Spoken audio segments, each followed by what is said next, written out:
Happy Samhain, everyone, and welcome back to Guided by Lilith. Today we're exploring vampiric immortality and how that can be applied to our own perseverance. It's not as easy to hang on and keep going no matter what. Everybody struggles in some shape or form, and it can be a challenge to find solutions or relief. So today's prayer can help us explore the possibilities of what we can accomplish. Mother Lilith, we appreciate every single day that we have on this earth. You've brought us through the fire and brimstone meant to destroy us, but we've succeeded in breathing new life into the future. It is because of what we have been taught by you that gives us strength and hope, and eventually we find peace and stability. Our own lives are interwoven as a fabric of perseverance and power of will. It is not without gratitude, despite our personal efforts, that we still stand. Blessed be to all and you. Ave. Now, as we continue, I ask you one question. Do you know what it means to have death know your name? This is a quote from the novel named Interview with the Vampire, as it has been written by the late Anne Rice. The question was asked by Lestat de Liancourt of his newly made partner in blood, Louis de Poindulac. It is an inquiry that connects so close to death itself, to the point where you have met them in some shape or form. You see, humans experience near-death situations on occasion, and although it does not mean that we as humans are infallible, how many times were we mere seconds away from transitioning from the living world to another? It is as if we received an invitation from the afterlife but have not yet decided to open the envelope. In doing so, we outright refuse to accept death as our imminent fate. Otherwise, we would not be here to tell the tale of a close encounter. But how does that relate to Lilith? Well, Lilith is none other than the queen of vampires herself. Her offspring have a deep connection with the afterlife, as well as the teetering place between life and death. The energy that sustains creatures in this middle place is much more spiritual rather than physical. The folklore behind the physical workings of vampires varies greatly, but what is commonplace is that once a person has been turned, they live forever in comparison to those whose lives still depend on a beating heart. Children of Lilith who are real people that actively work with Lilith and consider them their spiritual mother can also tap into that feeling of endless perseverance. As if immortal beings, Lilith's children can persist through every storm, every disaster, every wound, every tragedy. There is an insurmountable will that moves them forward and keeps them alive. It is very much a key part of Lilithians to never go down, that it is their reinforced primary nature, like supernatural beings that can't die, unless under strangely specific conditions. The Lilithian children mimic their mother's everlasting life. Try embedding a grain of sand into the middle of a giant statue and cover it in 5-inch thick diamond. That is how hard it is to totally eliminate a child of Lilith. Even in an explosion, it would be impossible to touch that little grain of sand as it is still embedded deep into a piece of that statue beneath all of that glorious diamond. Added to that, you cannot totally subdue the spirit of a Lilithian either. They are made of fire and brimstone and will light up again through their own magic. They can self-heal and regenerate, even stronger and wiser than before.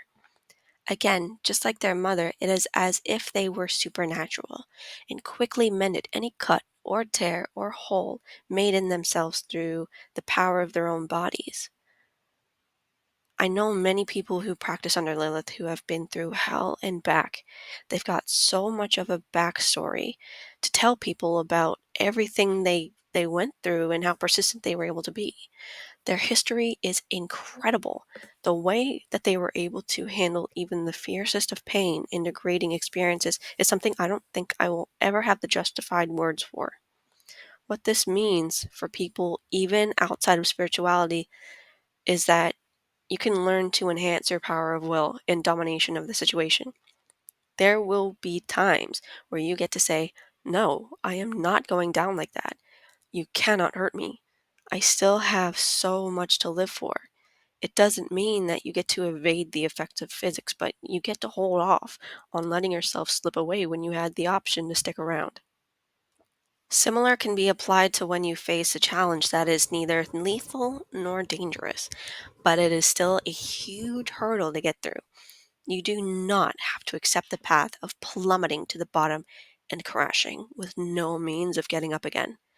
I can't remember how many of those challenges I faced myself. I've been told by my grandfather, of all people, "It's a wonder you're not dead." I was surprised when he said that, and he doesn't just say that on a whim.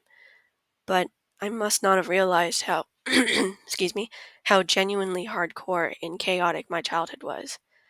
I won't get into the minor details of that just yet, but I'd like to emphasize that it could have been an entirely different situation if Lilith wasn't there to strengthen me and protect me.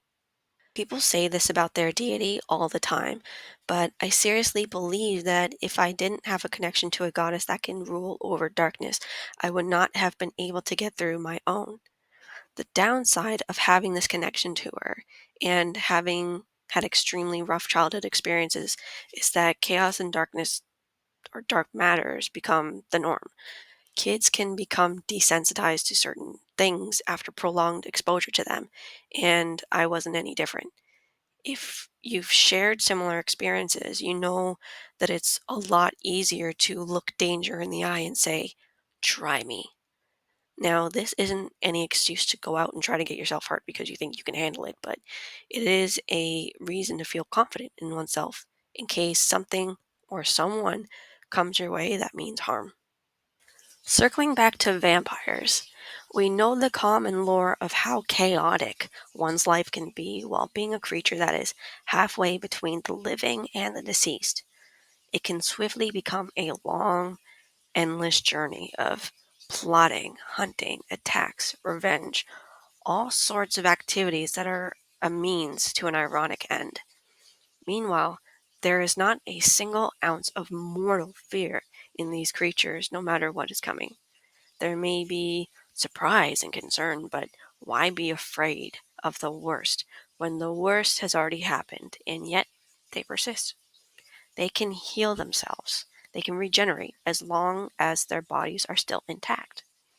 The feeling of one's own immortal existence remains, despite what schemes are in place. Lilith, as the queen of vampires, gives this ability to every one of her children so that they relentlessly carry out missions of building towards something greater. Knowing you have a fair chance at fighting for your survival is half the battle. The other half is knowing you have a future. You have goals, you have dreams. You really do not have a choice but to reach those goals and to make those dreams a reality. Vampires know that they have a future because they have an endless amount of time to see infinite things unfold. They are powerful enough to make things happen, and so are you. Take one day at a time. Look at yourself in the mirror and understand your true capabilities. After all, once you see your life for the power it holds, there's no going back. Not today, not now, not ever.